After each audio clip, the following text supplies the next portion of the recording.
सभी लोगों को मेरा प्रणाम।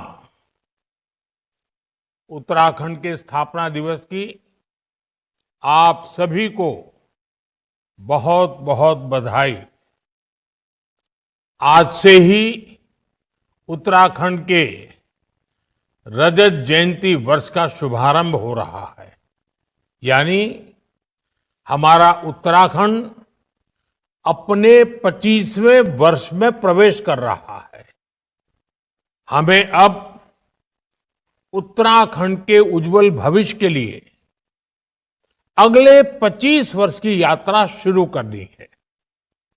इसमें एक सुखद संयोग भी है। ये यात्रा ऐसे समय में होगी जब देश भी 25 वर्षों के अमृत काल में है।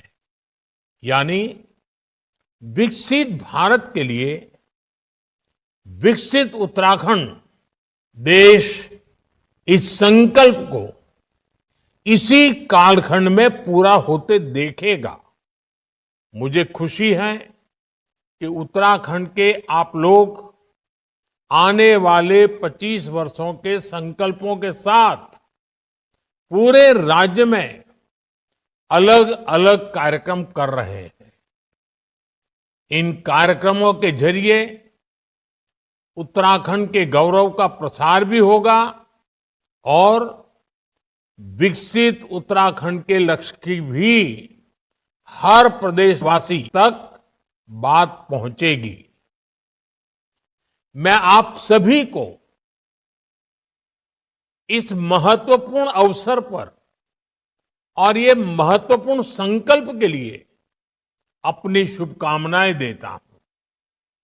अभी 2 दिन पहले ही प्रवासी उत्तराखंड सम्मेलन का भी सफल आयोजन हुआ है।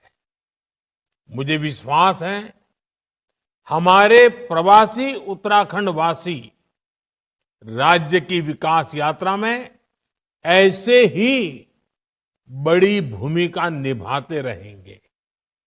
साथियों, उत्तराखंड के लोगों को अपनी आशाओं और आकांक्षाओं को पूरा करने के लिए लंबे समय तक अलग राज्य के लिए प्रयास करना पड़ा था। ये प्रयास तब पूरे हुए जब केंद्र में श्रद्धेय अटल जी के नेतृत्व में, बीजेपी के नेतृत्व में एनडीए की सरकार बनी। मुझे खुशी है कि जिस सपने के साथ उत्तराखंड का गठन हुआ था वो हम सब साकार होते देख रहे हैं। देवभूमि उत्तराखंड ने हम सभी को, भाजपा को हमेशा खूब सारा प्यार दिया है, अपनत्व दिया है।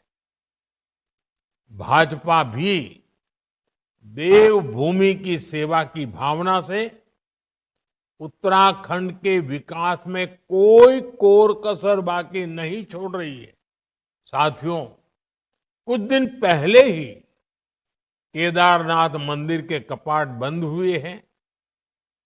कुछ साल पहले बाबा केदार के दर्शन के बाद उनके चरणों में बैठकर मैंने बड़े विश्वास से कहा था कि ये दशक उत्तराखंड का दशक होगा। बीते वर्षों में उत्तराखंड ने मेरे इस विश्वास को सही साबित किया है। आज उत्तराखंड विकास के नए रिकॉर्ड बना रहा है, नए कीर्तिमान गढ़ रहा है। पिछले साल के सस्टेनेबल डेवलपमेंट गोल्स इंडेक्स में उत्तराखंड को पहला स्थान प्राप्त हुआ है। ईज ऑफ डूइंग बिजनेस में राज्य को अचीवर्स और स्टार्टअप रैंकिंग में लीडर्स की कैटेगरी में रखा गया है। पिछले 1.5-2 वर्षों में उत्तराखंड की राज्य विकास दर में 1.25 गुना से ज्यादा की बढ़ोतरी हुई है। इस साल जीएसटी कलेक्शन में भी 14% का उछाल आया है। 2014 में उत्तराखंड में प्रति व्यक्ति आय करीब 1.25 लाख रुपए सालाना थी, जो आज बढ़कर 2,60,000 रुपये हो चुकी है। 2014 में उत्तराखंड राज्य का सकल घरेलू उत्पाद यानी स्टेट की जीडीपी 1,50,000 करोड़ के आसपास थी। अब ये बढ़कर करीब करीब 3,50,000 करोड़ रुपए हो गई है। ये आंकड़े बताते हैं कि उत्तराखंड में कैसे युवाओं के लिए नए अवसर पैदा हो रहे हैं, कैसे यहां औद्योगिक तरक्की हो रही है। सरकार के प्रयास से उत्तराखंड के लोगों का, विशेषकर राज्य की हमारी माताओं, बहनों, बेटियों का जीवन भी आसान बन रहा है। उत्तराखंड में 2014 से पहले 5% से कम घरों में नल से जल आता था। आज ये बढ़कर करीब करीब 96% से ज्यादा अधिक हो चुका है। करीब करीब 100% की तरफ आगे बढ़ रहे हैं। 2014 से पहले उत्तराखंड में सिर्फ 6,000 किलोमीटर की पीएम ग्राम सड़क बनी थी। 6,000 किलोमीटर।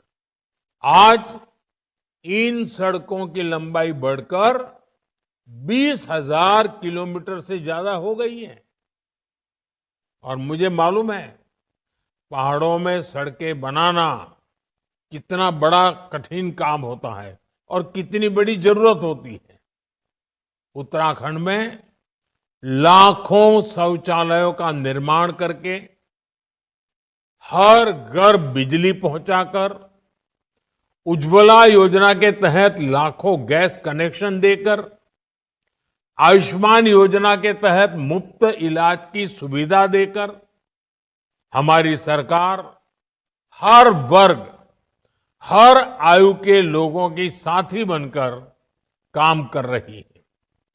साथियों, डबल इंजन की सरकार का अर्थ क्या होता है, ये भी हम उत्तराखंड में देखते हैं। उत्तराखंड को केंद्र से पहले जो अनुदान मिलता था, वो आज करीब करीब 2 गुना हो गया है। डबल इंजन की सरकार में ही उत्तराखंड को एम्स के सैटेलाइट सेंटर की सौगात मिली। इसी दौरान देश का पहला drone application research centre Dehradun में खोला गया। उधम सिंह नगर में स्मार्ट इंडस्ट्रियल टाउनशिप बनाने की योजना है। आज उत्तराखंड में केंद्र सरकार के 2 लाख करोड़ रुपए के प्रोजेक्ट्स चल रहे हैं। कनेक्टिविटी से जुड़े प्रोजेक्ट्स को तेज गति से पूरा किया जा रहा है। ऋषिकेश, कर्णप्रयाग रेल परियोजना को 2026 तक पूरा करने की तैयारी है। उत्तराखंड के 11 स्टेशनों को अमृत स्टेशनों के रूप में विकसित किया जा रहा है। देहरादून दिल्ली एक्सप्रेसवे के पूरा होने के बाद दोनों शहरों की दूरी 2.5 घंटे में तय कर ली जाएगी। यानी एक तरह से उत्तराखंड में विकास का महायज्ञ चल रहा है, जो इस देवभूमि की गरिमा को भी बढ़ा रहा है। इससे पहाड़ों पर होने वाले पलायन पर भी रोक लगी है। साथियों, हमारी सरकार विकास के साथ विरासत को भी सहेजने में जुटी है। देवभूमि की संस्कृति के अनुरूप केदारनाथ धाम का भव्य और दिव्य पुनर्निर्माण किया जा रहा है। बद्रीनाथ धाम में विकास कार्य तेज गति से आगे बढ़ रहे हैं। मानसखंड मंदिर माला मिशन के तहत पहले चरण में 16 पौराणिक मंदिर क्षेत्रों को विकसित किया जा रहा है। ऑल वेदर रोड से चार धाम यात्रा को सुगम किया है। पर्वतमाला परियोजना के तहत यहां के धार्मिक और पर्यटन स्थलों को रोपवे से जोड़ा जा रहा है। मुझे याद है, जब मैं मणा गांव गया था, मैंने वहां बॉर्डर पर अपने भाई बहनों का अपार स्नेह देखा था। माणा गांव से ही वाइब्रेंट विलेज प्रोग्राम की शुरुआत की गई थी। हमारी सरकार बॉर्डर किनारे के गांवों को आखिरी गांव नहीं, बल्कि देश का प्रथम गांव मानती है। आज इस प्रोग्राम के तहत उत्तराखंड में करीब 50 गांवों का विकास किया जा रहा है। ऐसे ही प्रयासों का परिणाम है कि उत्तराखंड में पर्यटन से जुड़े अवसरों को नई गति मिल रही है। और पर्यटन बढ़ने का मतलब है उत्तराखंड के युवाओं को ज्यादा से ज्यादा रोजगार। अभी कुछ सप्ताह पहले की ही रिपोर्ट है कि इस साल उत्तराखंड में करीब 6 करोड़ पर्यटक और श्रद्धालु पहुंचे हैं। 2014 से पहले 4 धाम यात्रियों की संख्या का रिकॉर्ड 24 लाख का था, जबकि पिछले साल 54 लाख से ज्यादा श्रद्धालुओं ने 4 धाम के दर्शन किए हैं। इससे होटल से लेकर होम स्टे वालों को, टैक्सी से लेकर टेक्सटाइल वालों को, सभी को बहुत लाभ हुआ है। बीते वर्षों में 5,000 से ज्यादा होम स्टे का रजिस्ट्रेशन किया गया है। साथियों, आज उत्तराखंड ऐसे निर्णय ले रहा है, ऐसी नीतियां बना रहा है जो देश के लिए उदाहरण बन रही हैं। उत्तराखंड ने गहन अध्ययन के बाद यूनिफॉर्म सिविल कोड लागू किया, जिसे मैं सेक्युलर सिविल कोड कहता हूं। आज यूनिफॉर्म सिविल कोड पर पूरा देश चर्चा कर रहा है, इसकी जरूरत को महसूस कर रहा है। उत्तराखंड सरकार ने प्रदेश के युवाओं का भविष्य सुरक्षित करने के लिए नकल विरोधी कानून लागू किया। उत्तराखंड में नकल माफिया पर सख्त कार्रवाई की गई है। अब प्रदेश में पूरी पारदर्शिता और समय से भर्तियां हो रही हैं।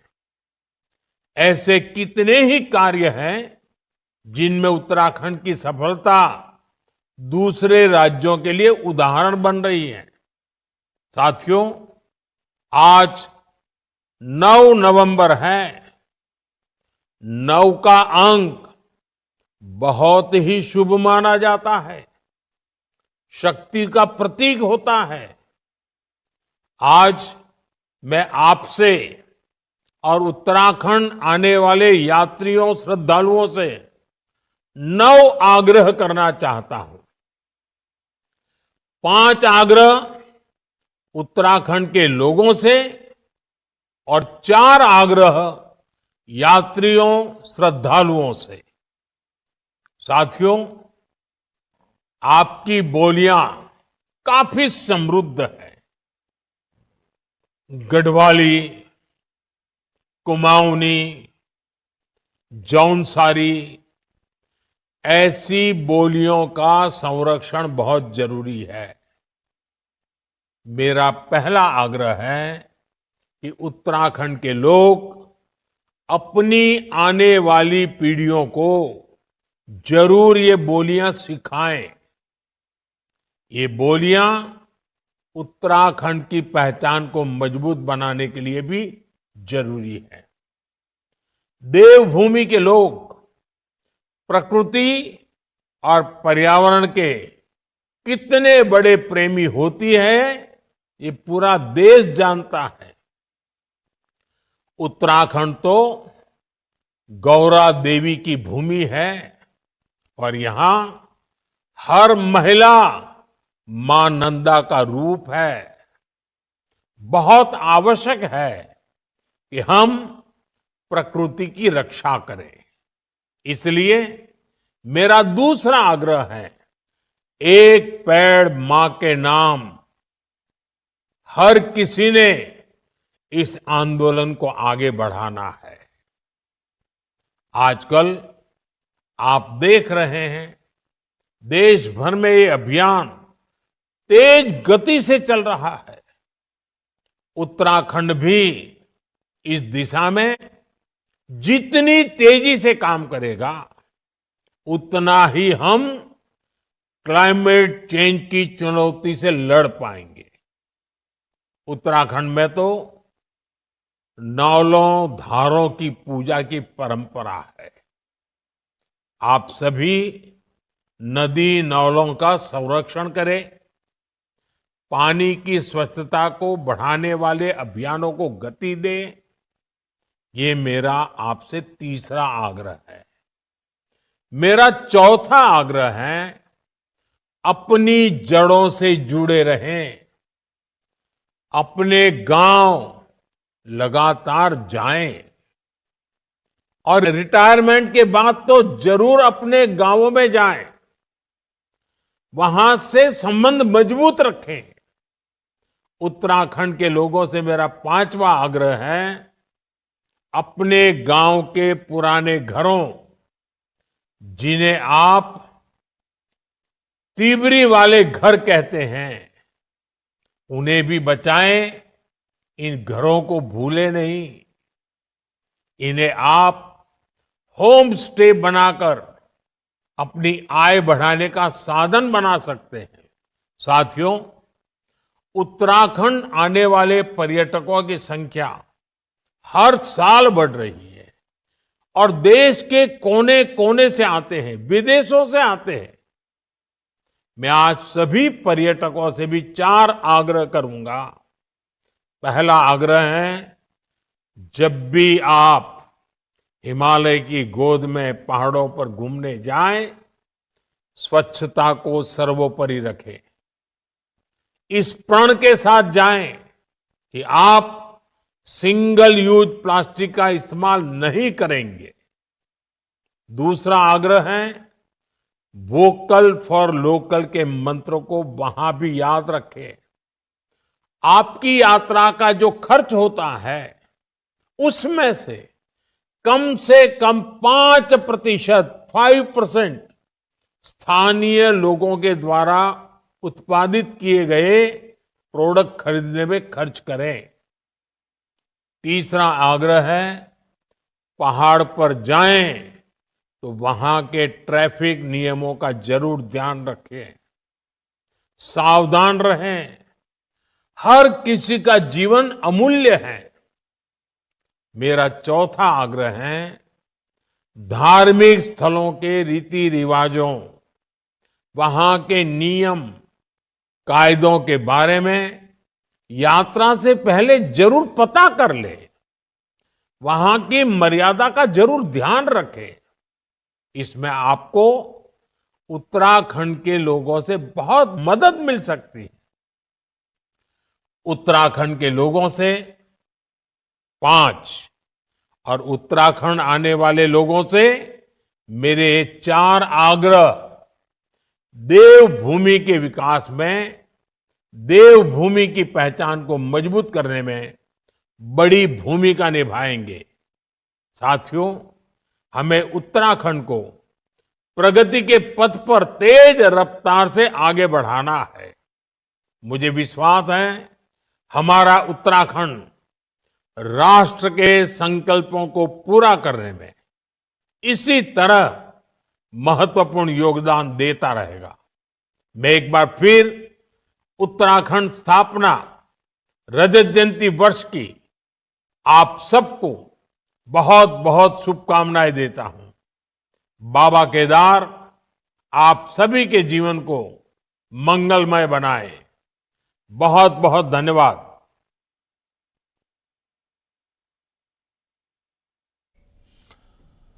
तो प्रधानमंत्री नरेंद्र मोदी को आप सुन रहे थे। उत्तराखंड के राज्य स्थापना दिवस के मौके पर प्रधानमंत्री का संदेश वहां पर सुनाया गया। तमाम लोगों को प्रधानमंत्री ने उत्तराखंड के विकास की बात कही और यह भी कहा कि उत्तराखंड नए कीर्तिमान गढ़ रहा है।